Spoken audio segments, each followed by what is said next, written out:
ما حسيت اصور فيديو بس اكثر كان. Yaklaşık bir hafta önce ayakkabılar çalınıyormuş binadan ve kendi de bu durumdan şikayetçi. Hanımı demiş ki ayakkabılarımız sürekli çalınıyor. Ondan sonra kameralara baktığında çocukların ayakkabılarını çaldığını fark ediyor ve peşlerine düşüyor. Kapı kapı geziyor Reyhan'da. Kapı kapı fotoğrafları gösteriyor fotoğrafları gösteriyor kameradaki. Bu çocukları tanıyor musunuz diye. En sonunda bir dönercide sürekli döner yediklerini söylüyor biri ve dönerciye gidiyor. O da evi tarif ediyor. Önce birinci çocuğun evine gidiyor. Orada ayakkabılarını bulamıyor. Tabii oraya gittiğinde pazar yeri gibi ayakkabı olduğunu ifade ediyor. İkinci çocuğun yanına gidiyor bu sefer. Orada da kasa kasa ayakkabıların olduğunu söylüyor ve orada ayakkabılarını buluyor. Kime gösterse fotoğraflarını bu çocuklar bizim de ayakkabılarımızı çaldı diye şikayet ediyorlarmış ve en sonunda bir gün boyunca çocukları arayıp en sonunda ayakkabıları bulmuş.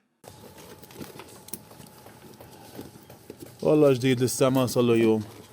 الوط يعني من البيت من البداية؟ ايه لك